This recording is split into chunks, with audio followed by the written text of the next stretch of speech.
এখন তো সারা মাস রক্তদান শিবির আমাদের নেত্রীর মমতা ব্যানার্জির অনুপ্রেরণায়, আমাদের বিধায়ক অদিতি মুন্সির উদ্যোগে এবং আমাদের নেতা দেবরাজ চক্রবর্তীর তত্ত্বাবধানে এটা শুরু হয়েছে এবং আজকে পঞ্চম দিন। আমরা প্রত্যেক ওয়ার্ডে একটা করে রক্তদান শিবির করছি, যেমন আমি 1 তারিখ করেছি। কিন্তু আমরা মহিলা তৃণমূল কংগ্রেস বলে একটা দল আছে, তো সেই দলের একটা স্ট্রিম আমরা মহিলারাও দেখাতে চাই যে শুধু পুরুষরাই নয়, মহিলারাও অনেক কিছু পারে। আমরা নারী কিন্তু আমরা পারি। আর এটা আমাদের এবছর নয়, প্রত্যেক বছরই আমরা মহিলারা তৃণমূল কংগ্রেসের পক্ষ থেকে আমরা এই রক্তদান শিবিরটা করে থাকি এবং খুব সুন্দরভাবে এটা হয়। কারণ আমরা সংসার করি, তার সঙ্গে কিন্তু আমরা বাইরের কাজও করি। একটু আগে আমি বক্তব্য রেখেছি, আপনারা শুনেছেন কিনা জানি না। কারণ যখন আপনার 90, 92 বা 93 তৃণমূল কংগ্রেস আগে, তার আগে কিন্তু মহিলারা কখনো বাইরে বেরিয়ে রাজনীতি করার সাহস পায়নি বা তাদের সেই ইন্সপিরেশনও ছিল না।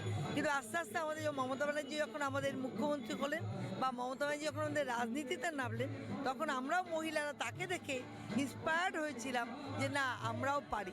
তারপরে থেকেই কিন্তু আস্তে আস্তে মহিলারা কিন্তু রাজনীতির জগতে এলো এবং এখন ভরপুর রাজনীতির মধ্যে আমরা আছি। এটা প্রতিবারের মতন এবারও হল।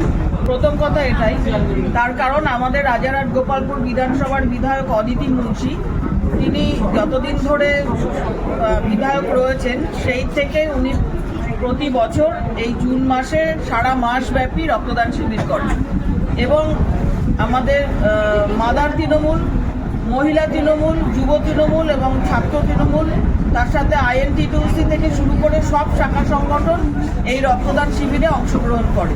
সবারই আলাদা আলাদা দিন থাকে এবং প্রত্যেক ওয়ার্ডের কাউন্সিলররাও এই রক্তদান শিবিরে অংশগ্রহণ করে। সবাই মিলেই আমরা একটা রাজারহাট গোপালপুরের যৌথ পরিবার, সবাই মিলেই আমরা এই রক্তদান শিবিরটা করি অদিতি মুন্সির নেতৃত্বে। এখনো পর্যন্ত আমাদের 40 পার হয়ে গেছে। শুধু মহিলারাই রক্ত দিচ্ছে, কারণ সারা রাজারহাট গোপালপুর বিধানসভা জুড়ে হচ্ছে, তো তাই সব ওয়ার্ডেই সব মেয়েরা তাদের জায়গায় দেয়। তা সত্ত্বেও আমাদের 50 জন টার্গেট ছিল, 40 পার হয়ে গেছে, সেটাও আমাদের পূরণ হয়ে যাবে। রাজ্যের মুখ্যমন্ত্রী মমতা বন্দ্যোপাধ্যায় তার উদ্যোগে মহিলারা একত্রিত হয়েছে এবং মমতা বন্দ্যোপাধ্যায় একমাত্র নেত্রী যিনি সারা বাংলার মেয়েদের উজ্জীবিত করেছেন এবং মেয়েদের জন্য যে এতগুলো প্রকল্প, যে প্রকল্পগুলো কোনো রাজ্যে বা ভারতবর্ষে আগে কোনোদিনও কেউ চিন্তা করেনি যে মেয়েদের জন্য এত কিছু করা যায়।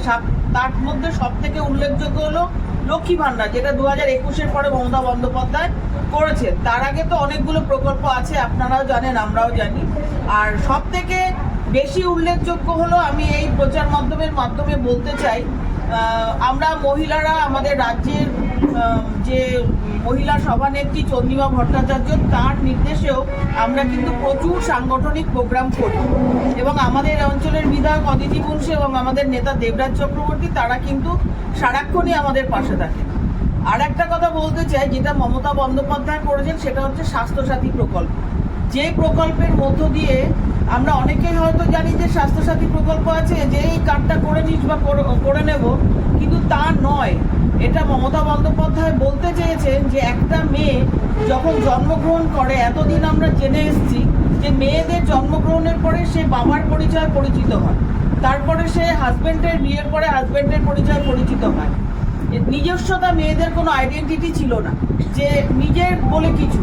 তাই মমতা বন্দ্যোপাধ্যায় এই স্বাস্থ্যসাথী প্রকল্পের মধ্য দিয়ে কার্ডের মাথায় মহিলাদের নাম রেখেছে এবং একটা মেয়ে তার দুটো পরিবারকে সাথে নিয়ে সে কিন্তু একা লড়াই করছে। সেটা হচ্ছে স্বাস্থ্যসাথীর কার্ডটা নিয়ে যখন আপনারা কেউ কিন্তু বলবে অমুক দিদির বাড়ির লোক কে আছে, তখন কিন্তু কোনো দাদার নাম নেই। আমাদের দাদাদের সাথে কোনো দ্বন্দ্ব নেই, কিন্তু মহিলাদের একটা আইডেন্টিটি আমাদের দরকার ছিল, যেটা ভারতবর্ষে প্রথম মমতা বন্দ্যোপাধ্যায় বাংলার মেয়েদের জন্য করেছে। তাই এখানে তো মেয়েরা এগিয়ে আসবেই এবং সারা বাংলা জুড়ে প্রত্যেকবারই প্রমাণ করে দিচ্ছি যে আমাদের মেয়েদের মহিলা ভোটার সংখ্যা বেশি, মহিলারা ভোট দিচ্ছেও বেশি এবং আগামী দিনে 2026-এও আমরা সেটাই প্রমাণ করে দেব যে মমতা বন্দ্যোপাধ্যায় চতুর্থবারের জন্য মুখ্যমন্ত্রী হবেন এবং মহিলা ভোটার বেশি।